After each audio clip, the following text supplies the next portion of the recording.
Представете си, че имате сладкарница и управлявате успешно в продължение на няколко години. Един ден попадате на ситуация в социалните медии относно защитата на търговските марки. Осъзнавате, че нямате защита на вашата марка. По време на дискусията, участник споменава за предимствата от извършването на търсене в базата данни за марките, преди да подаде заявление за регистрация на марка.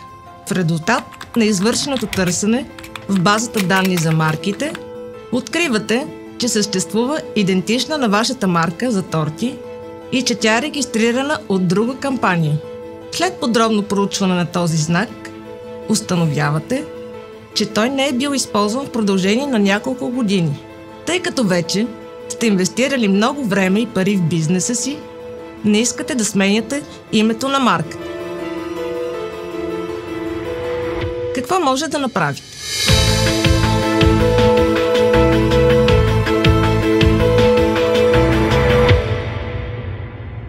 Вие или вашият представител може да подадете искане за отмяна на регистрацията на марка въз основа на факта, че тя не е била използвана за определен период от време.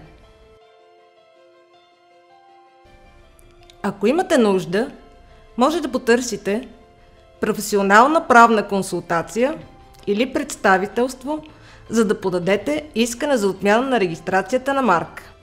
Когато подадете искане за отмяна на регистрацията на марка, трябва да посочите причините за това. Две от най-честите причини за отмяна, заличаване, регистрацията на марка са неизползването и вероятността от объркване. Във вашият случай причината може да е неупотреба, неизползване.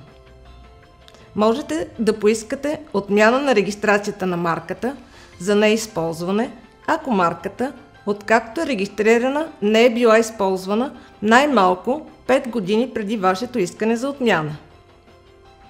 Ако има вероятност от объркване между регистрираната марка и вашата по-ранна марка, независимо дали е регистрирана или не, можете да поискате марката да бъде заличена. Моля, имайте в предвид, че във връзка с заличаването на марката могат да бъдат приложими и други причини. Затова може да потърсите професионален правен съвет. Вие или вашият представител може да подадете искане за отмяна, заличаване на регистрацията на марка със съответната документация и да платите всички дължими такси. Патентно ведомство ще уведоми притежателят на марката, че е подадено искане за отмяна, заличаване на регистрацията на марката му. И двете страни по спора ще имат възможност да представят аргументите си, както и подкрепящите доказателства. След което председателят на патентно ведомство ще вземе решение по случая. Ако не сте доволни от решението, можете да го обжалвате. Моля, имайте предвид, че решението на председателя на патентно ведомство ще се основава на предоставената документация и на предишни факти, които се считат за релевантни. Ако искането ви за отмяна на регистрацията за неизползване е успешно, регистрираната марка ще бъде отменена, считана от датата на вашето искане. Ако искането за заличаване на регистрацията е успешно, регистрираната марка ще бъде заличена от датата на подаването й, тъй като ще се счита, че тя никога не е била регистрирана.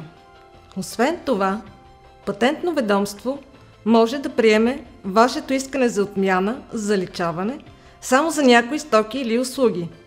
Както в този случай, марката ще остане регистрирана за останалите стоки или услуги.